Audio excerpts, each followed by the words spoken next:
Aí, naquela época, não tinha celular, anotei o telefone, fui para casa, liguei do orelhão e vi lá o preço. Falei, pai, só consegue pagar para mim, mas faltava muito pouco tempo para a prova, eu não passei. Mas 6 meses depois teve outro concurso. E aí eu fiz, na época, o curso chamado Sueiro, e eu fiquei enlouquecido para passar naquele concurso, porque eu era pobre, eu não tinha como pagar minha própria faculdade. E aí comecei a estudar 12, 13, 14, 15 horas por dia, a ponto que meu pai pediu para eu parar de estudar. Mas seu sonho já era ser concursado? Você desde novo meu sonho era almejava mudar, a carreira, meu mudar de sonho vida? era mudar de vida, era poder prosperar. Certo. E aí fui fazer a prova, 16 mil candidatos no Maracanã, né? E eram 4 dias de prova. E eu lembro como se fosse hoje. A cada dia de prova que saía, todo mundo contando vantagem. Passei, arrebentei, acertei tudo. Falei, não fiz assim, não. Eu não fui bem assim, não. Minha autoestima foi lá para baixo, né? Mas saiu um resultado. Na prova objetiva, eu passei em primeiro do curso, quinto lugar segundo do Estado e quinto do Brasil. Maravilha. Tinham 550 vagas. Só que ainda faltava exame médico, o exame físico e psicotécnico. E eu sempre tive um problema com a balança. Eu sou o cara que já nasci fazendo dieta, que eu nasci com 5,2 kg de parto normal. É? Eu quase nasci um bebê assassino. Sua mãe? Minha mãe ficou em coma, Tiago, 28 dias. Sério mesmo? Porque, veja, né, ela era diabética, não sabia, uma maternidade pública. Imagine você parir de parto normal uma criança de 5,2 kg. Ela quase morreu.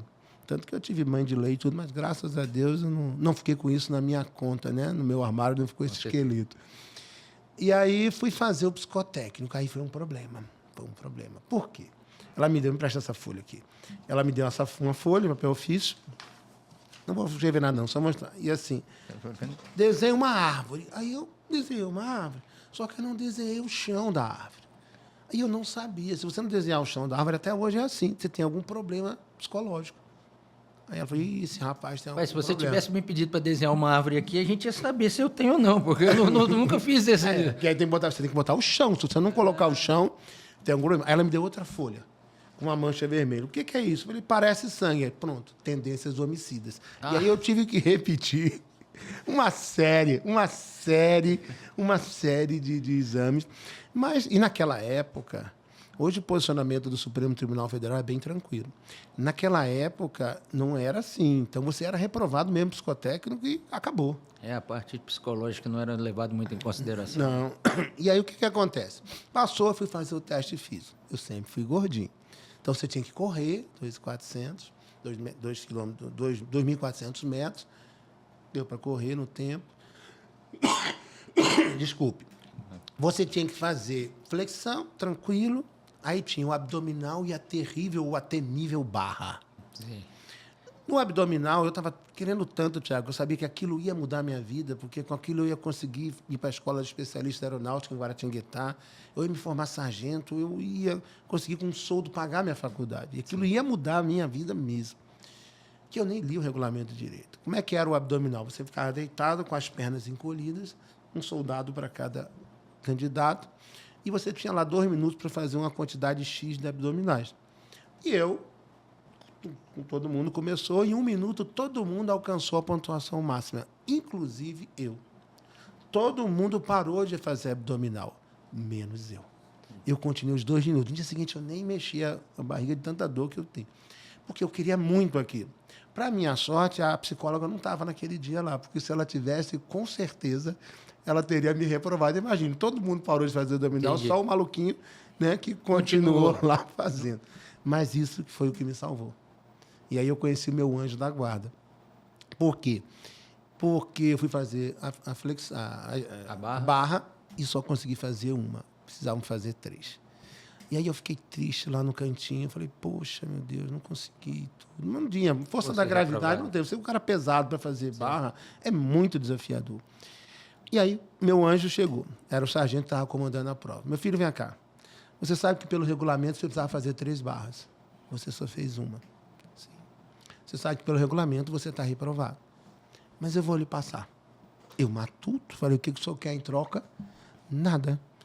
Você demonstrou uma garra tão grande, uma força tão grande de fazer aqueles abdominais. Quando todo mundo parou, você mesmo alcançando a pontuação máxima, você continuou fazendo.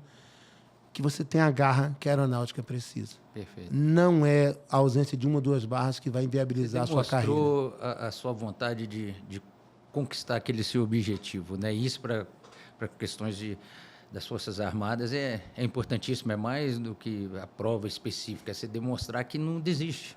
E ele me aprovou. Na verdade, eu conto essa história porque, na verdade, ele cometeu um crime de falsidade ideológica. Vamos mudar de assunto. Não, mas está prescrito. Por isso que eu Tá falo. prescrito. Porque ele colocou, em vez de colocar um, ele colocou 3. Eu só falo porque está prescrito, ele não corre nenhum risco mais. Brincadeira. Mas, enfim, ele alterou, eu passei, lá fui eu para Guaratinguetá, fiquei 2 anos, me formei em sargento de aeronáutica, voltei para o Rio de Janeiro, com sou de sargento de aeronáutica, fiz direito, a graduação em direito na Universidade Cândido Mendes, me formei em direito como militar, aí continuou a minha história como concurso público, fiz concurso para oficial de justiça avaliador da Justiça do Trabalho do Rio de Janeiro, passei em 4º lugar, assumi.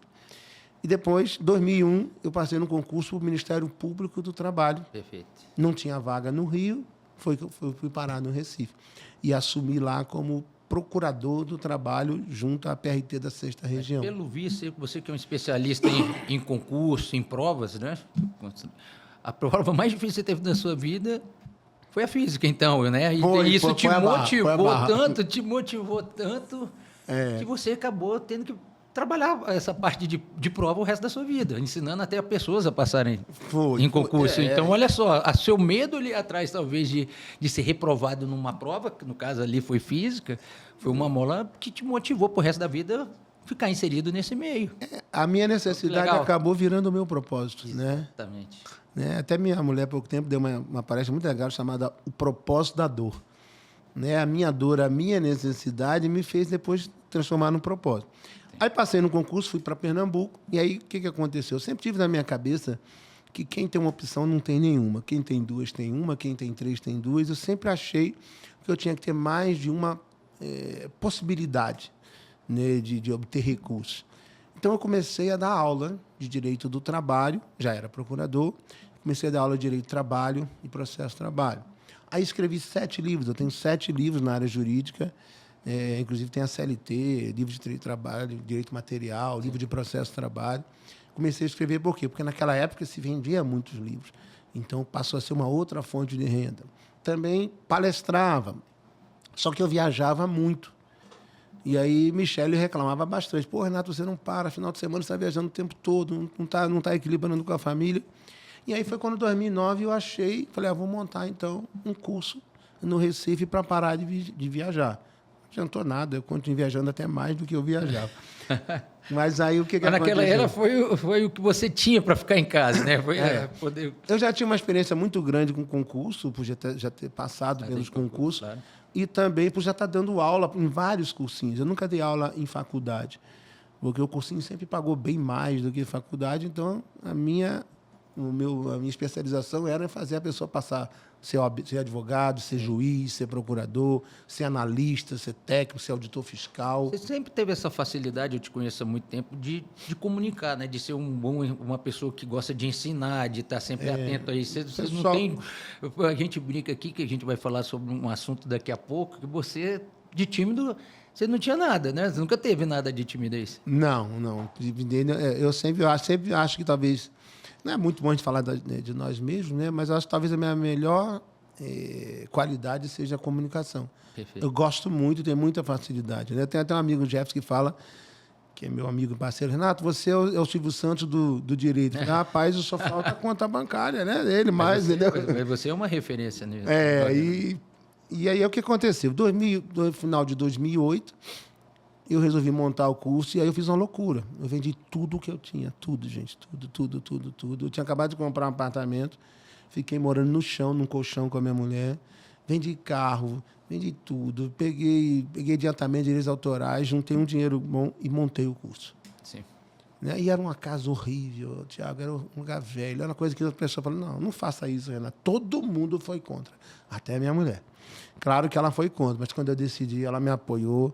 De forma... Quando ela viu que era sério, que estava ligado a um propósito mesmo, né? Que você não ia desistir. E aí montei o SES em 2009. E aí eu cometi um erro que era o quê? Tentar fazer a mesma coisa que outras pessoas já estavam fazendo há mais tempo, com mais know-how, mais dinheiro. Eu quis montar um curso via satélite, que era presencial e via satélite para a OAB, passando direto para as faculdades.